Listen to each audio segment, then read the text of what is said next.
मुझे आज भी वो वाकया याद है और जब भी सोचती हूँ अंदर तक कांप जाती हूँ। ये उस समय की बात है जब हमारे पड़ोस में एक मध्य आयु की औरत आई थी। दिखने में बहुत अजीब थी। उसके शरीर से एक अजीब सी गंदी बदबू आती थी। वो बदबू इतनी गंदी थी कि मैं आपको बता भी नहीं सकती। और वो औरत छोटी कद की थी, झुककर चलती थी और उसके हाथ और गले में बहुत सारी मालाएं थीं। उसके पास कुछ जड़ी बूटियां भी रहती थीं। उसे देखकर ऐसा लगता था जैसे उसने कई दिनों से नहाया ना हो। जब भी मैं उसे देखती थी तो मुझे उससे एक नकारात्मक ऊर्जा महसूस होती थी। वो हमेशा कुछ बड़बड़ाती रहती थी। वो औरत जिस घर में रह रही थी वो किरण मासी का था। किरण मासी यहाँ नहीं रहती थी, वो शहर में रहती थी।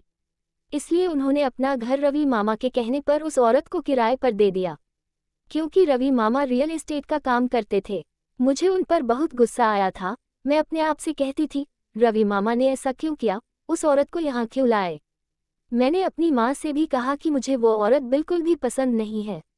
मेरी माँ मुझे डांटते हुए कहती, बदतमीज, बड़ों की इज्जत नहीं करती, जाओ यहाँ से। और फिर मैं चली जाती, लेकिन मैं उस औरत पर अपनी नज़र बनाए रखती। मैं उससे हमेशा दूरी बनाए रखती थी, पता नहीं क्यों, उसे देखकर मुझे हमेशा डर लगता था। एक दिन की बात है, तकरीबन 4 बज रहे थे। मैं घर से बाहर आई थी दोस्तों के साथ खेलने के लिए। हमारे घर के सामने एक बड़ा सा आंगन था, वहाँ एक बहुत बड़ा और पुराना पीपल का पेड़ था। बड़े बुजुर्ग कहते थे कि ये पेड़ की उम्र तकरीबन 800 साल से भी ज़्यादा होगी। अक्सर हम सहेलियाँ उस पेड़ के नीचे छाँव में खेला करती। मुझे अच्छे से याद है, उस दिन वहाँ कोई भी नहीं था। मैंने इधर उधर देखा, मुझे कोई भी नजर नहीं आया। उसके थोड़ी देर बाद मुझे किसी ने आवाज लगाई, निधि, ओ निधि। मैंने मुड़कर देखा तो वहाँ कोई भी नहीं था। मुझे वो आवाज रेणुका जैसी लगी, तो मैंने सोचा कि शायद रेणुका मुझसे मजाक कर रही हो। तो मैंने उसे इधर उधर ढूंढने लगी, लेकिन मुझे कोई नहीं दिखा। इतना सन्नाटा था कि मुझे मेरी सांसों तक की आवाज आ रही थी। मुझे अजीब सा डर होने लगा। फिर मुझे दूर पेड़ के पीछे कोई खड़ा हुआ दिखाई दिया। मुझे लगा कोई फ्रॉक पहने हुए है और छुपा हुआ है। मैंने सोचा ये जरूर रेणुका ही होगी जो मुझसे शरारत कर रही है। मैं चुपके से उस पेड़ के पास गई और फिर मैंने देखा कि रेणुका वहां बैठकर मिट्टी से कुछ कर रही थी। मैंने उसे आवाज दी, रेणुका क्या कर रही हो। उसने कुछ नहीं कहा। फिर मैंने पूछा, रेणुका क्या कर रही हो तुम। और फिर उसने अपना सिर मेरी तरफ घुमाया तो उसका चेहरा उस औरत जैसा था और उसके मुंह में खून लगा हुआ था और वो किसी चीज का मांस खा रही थी। उसके बाद मुझे कुछ होश नहीं। जब मेरी आंख खुली तो मैं घर पर थी। मेरी माँ मेरे सामने बैठी थी और बहुत सारे लोग मेरे आसपास खड़े थे और घर में वही अजीब सी गंदी बदबू फैली हुई थी। मुझे ऐसा लग रहा था कि वो बदबू मेरे पूरे शरीर में फैली हुई है। वो बदबू मुझे मेरे खाने, मेरे कपड़ों, यहाँ तक कि मेरे बिस्तर से भी आने लगी थी। उसकी वजह से जब भी मैं कुछ खाती मुझे उल्टी आ जाती। मेरी माँ और बाबा मेरे लिए बहुत परेशान थे। मैं कई महीनों तक बीमार रही। फिर एक दिन मेरे नाना जी गांव से आए और मेरी माँ से कहा, कुछ दिनों के लिए बेटी को मैं अपने साथ ले जाता हूँ, नानी के पास रहेगी तो ठीक हो जाएगी। अगले दिन नाना जी मुझे अपने साथ गांव ले गए। जब मैं नानी के घर पहुंची तो नानी ने मुझे बहुत प्यार से गले लगाया। मेरी आने की खुशी में उन्होंने बहुत सारे पकवान बनाए। मुझे वहाँ बहुत अच्छा लगने लगा। वहाँ मेरे कई रिश्तेदार थे, उनके बच्चे और उनके बच्चों के भी बच्चे। मैंने वहाँ बहुत मजे किए, खूब मस्ती की। मेरे मामा जी हमें और मेरे कजिन्स को पार्क ले जाते। हम सब पार्क में खेलते और खूब मज़ा करते। मेरा एक कजिन भाई है जिसका नाम बाबुलू है, लेकिन हम उसे चिढ़ाने के लिए लड्डू कहते थे। जब भी हम उसे लड्डू कहते वो गुस्सा हो जाता और उसका गुस्से वाला चेहरा देखने लायक होता था। उसे देखकर हम सब अपनी हंसी नहीं रोक पाते। एक दिन मेरी नानी लक्ष्मी मंदिर जा रही थी और मैं बरामदे में बच्चों के साथ खेल रही थी। तभी नानी की नज़र मुझ पर पड़ी और उन्होंने कहा, चल लड्डू, तुझे मंदिर से घुमा लाती हूँ। फिर मैं नानी के साथ मंदिर दर्शन के लिए चल पड़ी। रास्ते में एक मस्जिद पड़ती थी। वहाँ कुछ लोग नमाज पढ़कर बाहर आ रहे थे। उनमें से एक बुजुर्ग चाचा भी थे। नानी शायद उन्हें पहचानती थीं। उन्होंने प्रणाम किया और वो बुजुर्ग चाचा बोले, अरे रुक्मणी, बहुत दिनों बाद आना हुआ इस रास्ते से। नानी ने कहा, जी मंसूर भाई, दरअसल आजकल ज़्यादा चलना फिरना नहीं हो पाता। फिर वो बुजुर्ग बोले, हम उम्र का तकाजा है। और बताओ रामदेव जी कैसे हैं। बहुत दिनों से उनसे भी बात नहीं हुई। पहले तो हम रोज चाय की दुकान पर मिलते थे। उन्हें मेरा सलाम बोलना। रामदेव जी मेरे नाना हैं।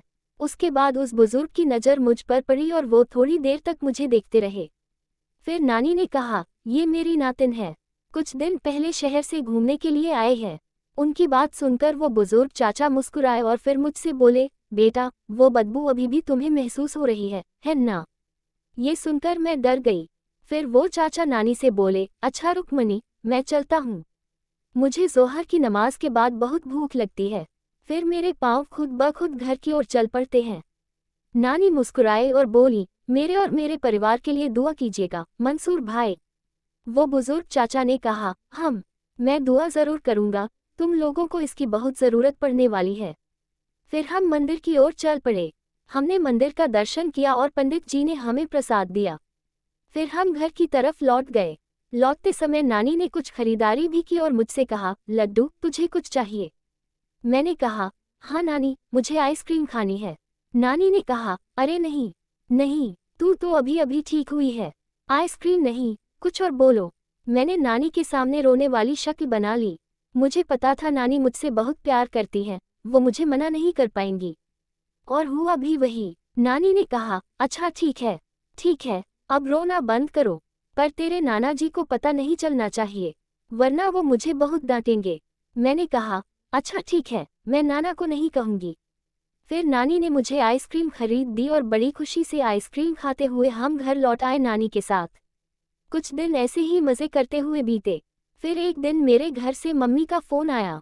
नानी ने फ़ोन उठाया। नानी का मोबाइल का माइक खराब था, इसलिए उन्होंने स्पीकर पर बात की। हेलो, मम्मी ने कहा। माँ प्रणाम।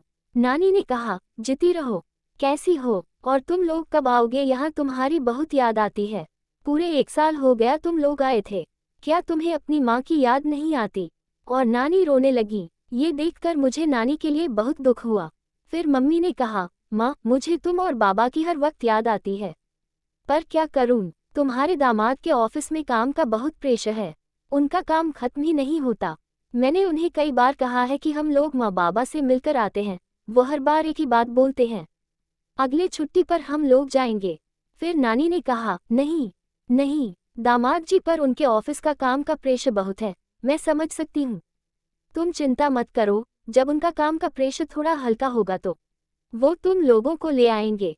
फिर मम्मी बोली, अम्मा, अब निधि कैसी है? उसका स्कूल का एग्ज़ाम शुरू होने वाला है। नानी ने कहा, अभी तो एकदम ठीक है, और उसने आइसक्रीम भी खाना शुरू कर दिया है, कहकर हंसने लगी। मैंने एक बुरा सा मुंह बनाया और सोफे में जाकर बैठ गई। फिर मम्मी ने कहा, अम्मा, बाबा के साथ निधि को भेज दो, क्योंकि उसके स्कूल के एग्ज़ाम भी बहुत करीब हैं और उसे तैयारी भी करनी है। ये सुनकर मुझे बहुत बुरा लगा। मुझे नाना नानी को छोड़कर जाने का मन नहीं था, और फिर अगले दिन नाना मुझे अपने साथ लेकर मेरे घर छोड़ने चले गए। नानी ने मुझे गले से लगाया और बहुत रोने लगी, और मेरे जितने रिश्तेदार भाई बहन सब ने मुझे नम आंखों से विदा किया, और मेरे आंखों से भी आंसू बहने लगे। और फिर मैं और मेरे नाना बस में बैठकर अपने घर की तरफ चल पड़े। थोड़ी देर बाद बस मेरे घर से कुछ दूरी पर रुकी और हम बस से उतरकर घर की ओर चल दिए। कुछ ही समय में हम घर पहुंच गए। माँ ने हमें देखा तो मुस्कुराए और बहुत खुश हुई। माँ ने नाना जी के पैर छुए और नाना ने कहा, जीते रहो, सदा सुहागन रहो। फिर माँ ने नाना जी को बैठने के लिए आसन दिया और उनसे बातें करने लगी। मैं बाहर आंगन में चली गई, जहाँ मेरी सारी सहेलियाँ मेरा इंतजार कर रही थीं। मुझे देखकर वे सभी बहुत खुश हुईं। मैं भी उन्हें देखकर बहुत खुश हुई। वहाँ रेणुका, रानी, सीमा, गुड़िया, सुषमा, विनीता और पिंकी खड़ी थीं। वे सब एक साथ मुझसे बहुत सारे सवाल पूछने लगीं। मैंने कहा, अरे रुको, थोड़ा सब्र रखो, मैं सारे सवालों के जवाब दूंगी। तब सब चुप हो गईं। फिर रानी ने पूछा, तुझे क्या हुआ था? मेरी माँ कहती थी तुझे किसी चुड़ैल ने पकड़ा था। रानी की बात अभी पूरी भी नहीं हुई थी कि बीच में सुषमा और विनीता ने एक साथ पूछा, तुझे उस चुड़ैल ने क्या किया? उसने तुझे काटा तो नहीं?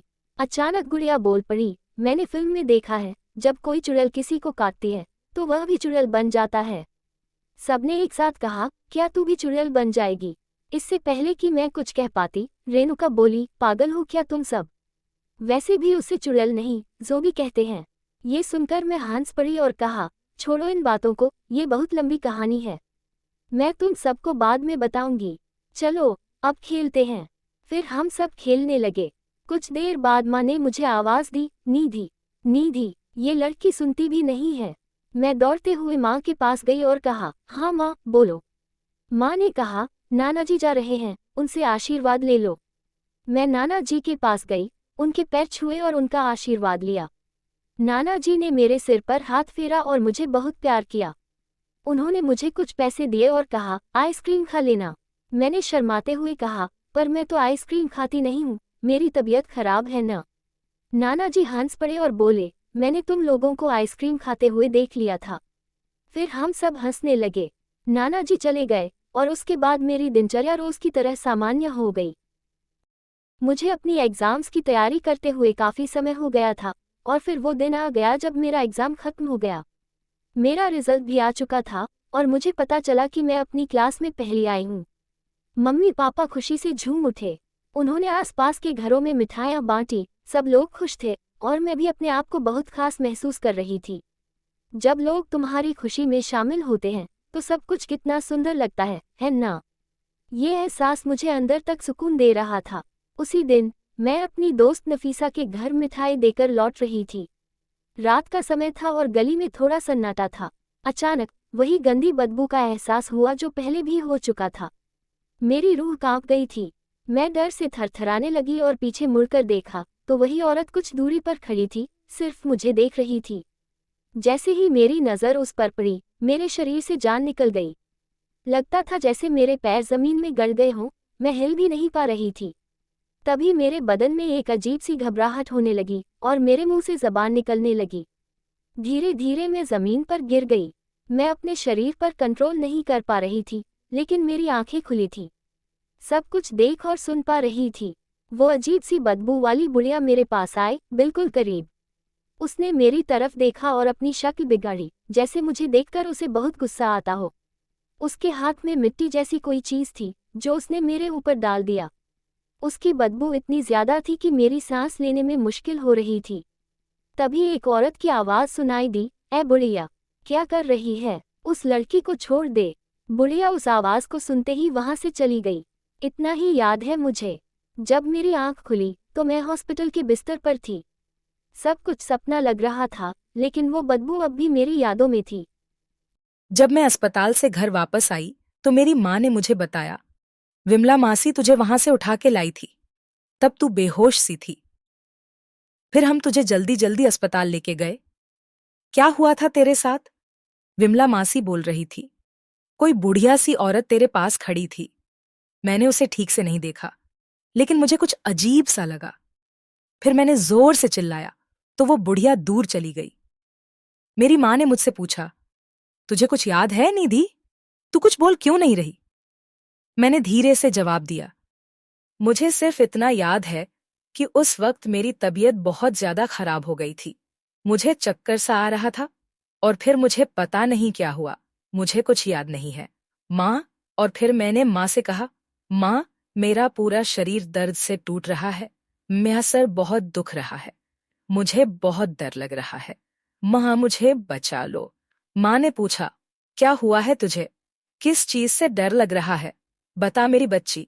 मैंने कहा, मुझे एक बहुत गंदी स्मेल आ रही है और मुझे ऐसा लग रहा है कि कोई मेरे पास खड़ा है और मुझे देख रहा है, मुझे बहुत डर लग रहा है, माँ मुझे बचा लो। और फिर मैं बेहोश हो गई। फिर मेरी हालत दिन ब दिन खराब होने लगी।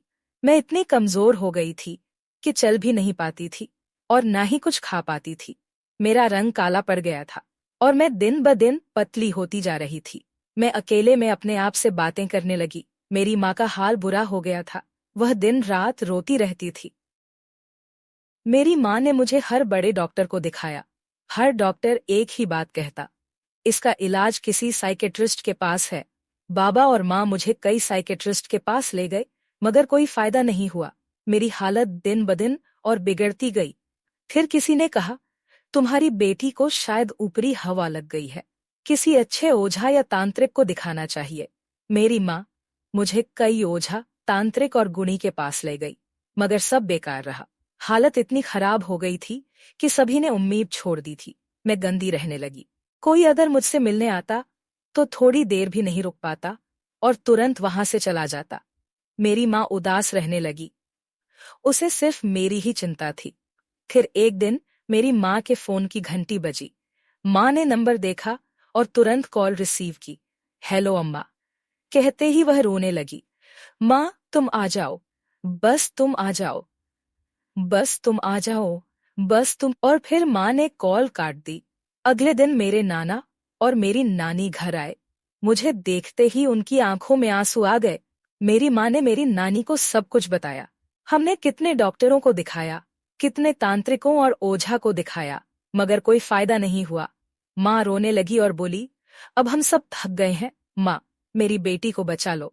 मेरी नानी ने आंसू पोंछते हुए कहा, सब ठीक हो जाएगा, चिंता मत करो। फिर नाना ने थोड़ी देर सोचकर कहा, ठीक है, मैं मंसूर भाई से बात करता हूँ। नानी ने कहा, तो फिर अभी फोन कीजिए। नाना ने थोड़ी देर चुप रहकर कहा, रुकमणी, मंसूर भाई फोन नहीं रखते।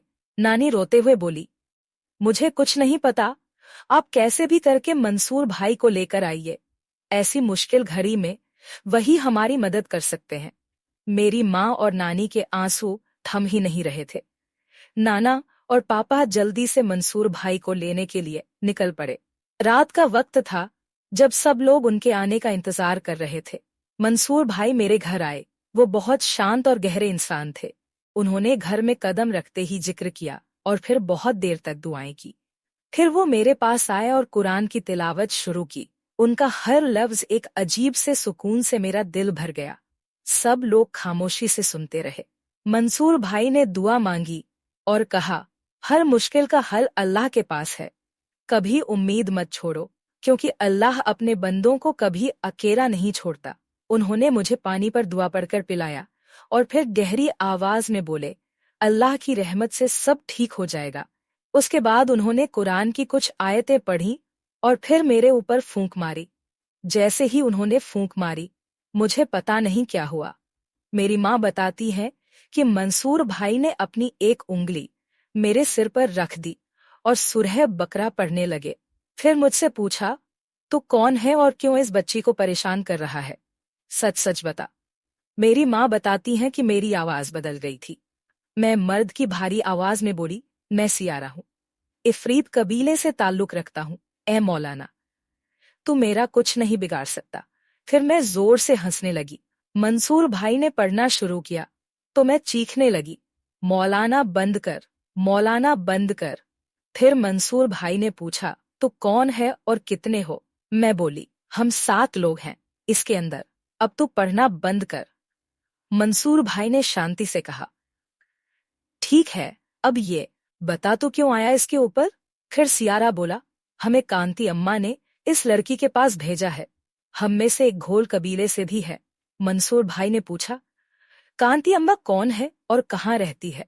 सियारा बोला, कांति अम्मा ने अपनी रूह का सौदा शैतान से किया है। वो हमारे मालिक की इबादत करने वाली है, यानी शैतान की। यह सुनकर मंसूर भाई गुस्से में बोले, बेवकूफ, सब जिन्न शैतान के मानने वाले नहीं होते। मैं बहुतों को जानता हूँ जो सिर्फ एक अल्लाह की इबादत करते हैं।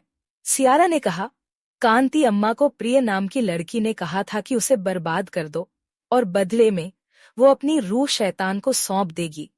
मंसूर भाई ने लंबी सांस ली और बोले, तुम लोग इस लड़की को छोड़कर चले जाओ, मैं तुम्हें उस राख से आजाद कर दूंगा। फिर उन्होंने कुछ देर तक पढ़ा और मुझे नींद आ गई। मैं सो गई और बहुत हल्का महसूस करने लगी। दिनों में मेरी हालत धीरे धीरे सुधरने लगी।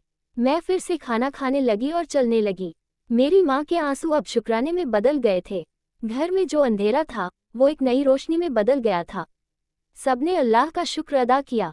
मंसूर भाई ने आखिरी बात कही, ईमान और सब्र के साथ हर मुश्किल से पार पाया जा सकता है। अल्लाह पर भरोसा रखो, क्योंकि वही सब कुछ है।